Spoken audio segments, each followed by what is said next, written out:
Howdy, folks. Tonight we're going to do some fun stuff, something a little bit different. We're going to tell some cowboy poetry, all the way from Baxter Black. Out of this book here that I managed to find at a thrift store, Coyote, Cowboy Poetry. You don't like that? Well, too bad. Anyway, thanks to Baxter Black, famous cowboy poetry guy. And tonight we're going to do some little funny stuff, and I hope you enjoy it. Not going to tell too many of these things, but bear with me. It's going to be fun. As always, share the screen with a little bit of funny anecdotes, and we're going to go like that. How about that? So you got something better than my ugly mug to look at. All right? Anyway, the cowboy and the lady. She was tall and seductive, limber and lean. Right off, she caught his eye. She marched with a purpose right up to the door that he was standing by. He took off his hat and reached for the knob and started to open the door. She spun on her heels and glared in his face, and underneath her breath she swore. She said, "The last thing I need is a cowboy who thinks I'm a frail fraulein and tries to impress me with sweet talk, with candlelight, roses, and wine. All men are alike, I've decided. You only after one thing. All your chivalrous ways don't mean doodly. There's no way I'm gonna swing." Then she made him an obscene gesture and stepped back to give him space. But he let the door slip from his fingers and hit her square in the face. 'Cause his mother had given him instructions about women and others' advice to treat each one like a lady until she can prove otherwise. And I hope you like that one. Like I said, don't treat a lady badly. But then if they treat you, well, things change. Anyway, okay, for our next one. We always got something. And again, you don't want to look at my ugly mug. So there we go. Oops. There we go. Better that. Vanishing breed. They call them a vanishing breed. They write books and take pictures and talk like they're all dying out, like dinosaurs going to seed. But that's my friends you're talking about. Like Tex from Juniper Mountain, he carved out a way of life where only the toughest prevail.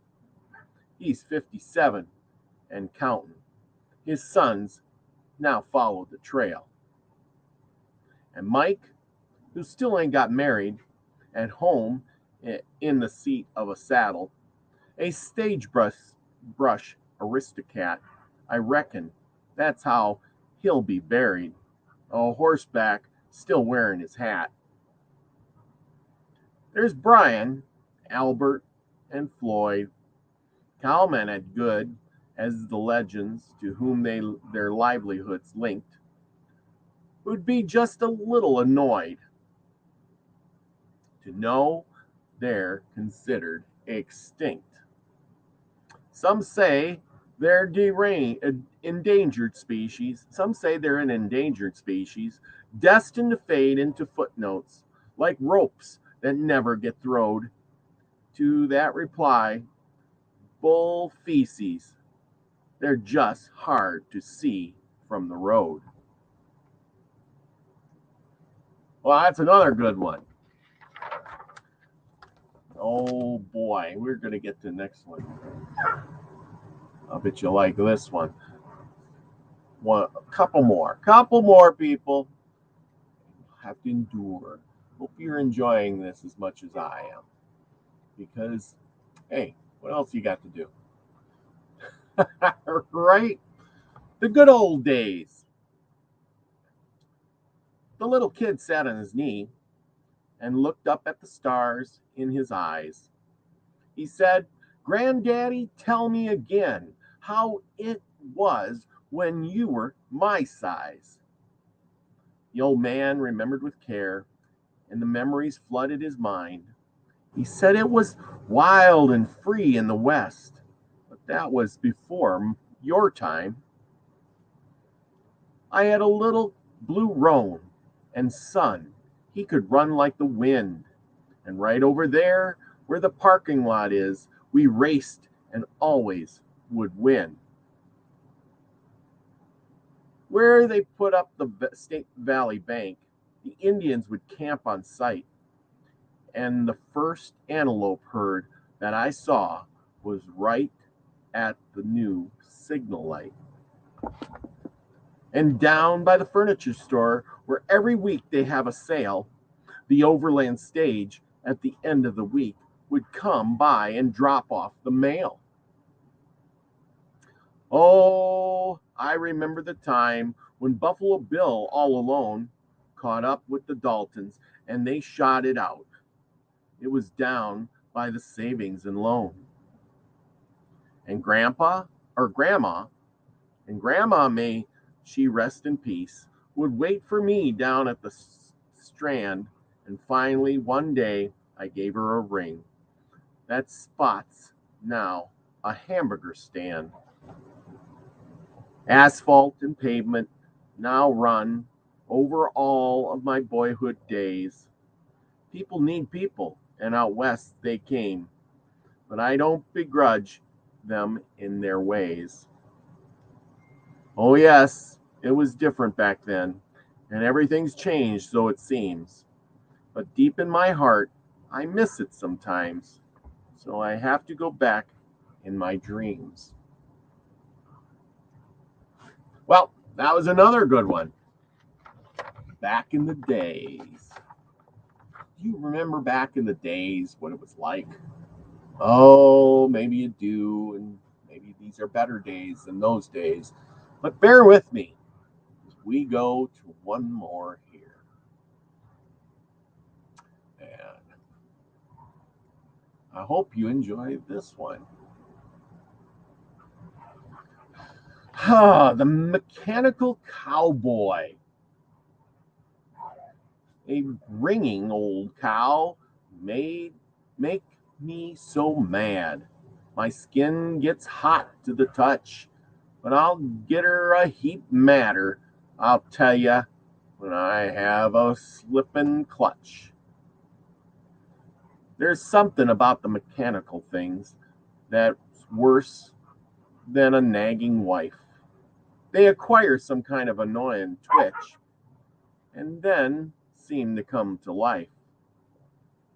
The daggum release on handyman jacks, a bolt that never quite fits. Phillips screwdrivers and heads wore plumb out give me the shivering fits. I can fumble cab that leaks like a sieve, sprockets that won't hold a chain, and trying to change a tire in your suit going to church in the rain. Now I'd lots rather put a prolapse or handle on biting dog as work on a baler that ain't tying right, or augers that just won't aug. Or them motors that's all time and dying, sprayers that drizzle and drip, electrical breakers that sizzle and crack, and clippers that druther not clip. I'm putting I'm plumbing, sick and tired, fighting them things made out of plastic and steel. There's days I believe I'd strangle that man, the one that invented the wheel. As you might have guessed by hearing me talk, for sure, I'm no fix-it man. There ain't no walking disaster that's worse than me with a wrench in my hand. I could trade places with Adam and Ole and still never get relief. My wife, good old Eve, would need something fixed. She'd probably have a loose leaf. Well, I hope you enjoyed that one. And, consider it, there's always something to fix. Always. Well put. Whew. Oh, I think you'll enjoy this one. This one is I think this might be the last. Oh no, we got one couple more. But we're gonna do our best to get this through. Okay, so here we go. Next on the docket list, we're making this through. The Cowboys going to Hollywood. I was sitting in a cafe eating chili dogs and fries when I spied an old cowpuncher I knew from the days gone by. I didn't recognize him because he let his hair grow long. He came and sat beside me, but something else was wrong.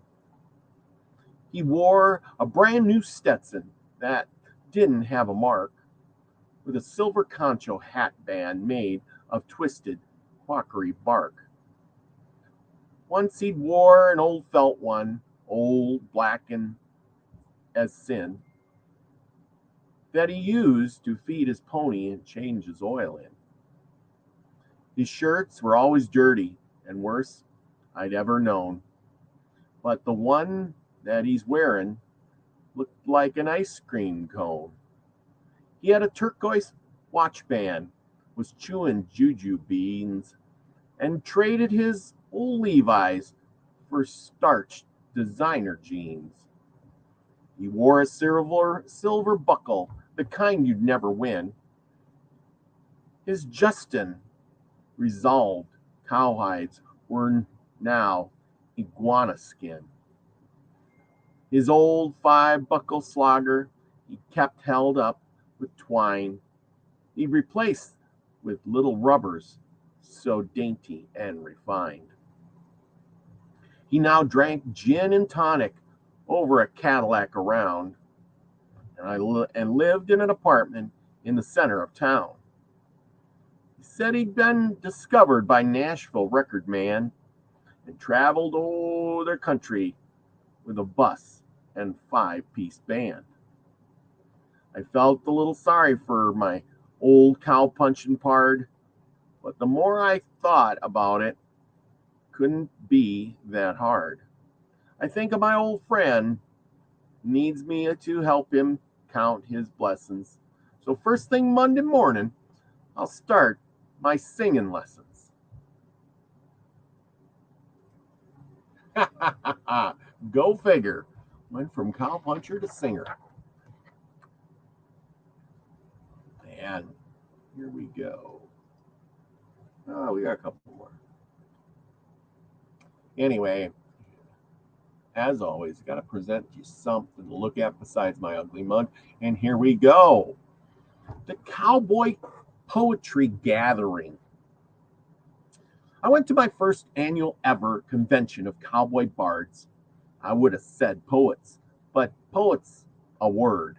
That sure makes a rhymer's job hard. There were buckaroos, pokes, and valeros, poppers and drovers and jakes, mule riding packers, some crazy colt stackers, and even a couple of snakes. I converged on a small town of El Caro that's seen more than its one rubber check. But this many poets all stumbling around was worse than a railroad wreck. They had come from ranches and cow towns, their poetry burst in their brains, and any poor fool on a corner stool was subject to endless refrains. There were poems about dying a horseback, poems about shooting a bear. There even were poems about a old beat up cowpoke bemoaning the loss of his hair. Of course, there were poems about horses and punchers in town getting fleeced, and poems about dogs, though none about hogs, which I don't regret in the least. But with so many cow poets and so many stories to tell, no, not every poem that we'd ever written got read, though we tried to beat hell.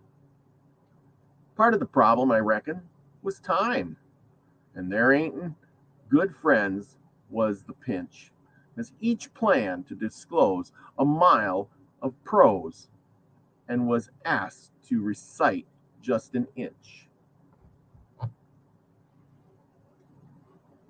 Well, I hope you enjoyed that one. That was pretty darn good. Poems from cowboys and cowpokes, ranchers, gee, even the dopes. That's my bit of poetry. You gotta love it. Oh, yeah. Here we go. Get this one out there. Gotta love these. The new hat. This is called the new hat. Yesterday, I went to buy myself a brand new hat because the one I had was bent all out of shape. The brim was getting soggy and the crown was beat to hell. And I'd patched the holes inside with bits of tape. So I asked the lady waiting, and she pointed to the wall. Them hats were lined up like a marching band. I thought she was mistaken, so I asked her once again, "Ma'am, I want a new one, not a second hand. Because them hats all look like victims of the Second World War. Reminders of the times when I was broke, when I had to wear my Stetson till my head showed through the top. But then I figured maybe it's a joke." But the lady never smiled as she held one up with pride. She marked that it would surely suit me fine. Why, it was doubled over like a shovel, bent in two, and the sweatband was already greasy and grimy.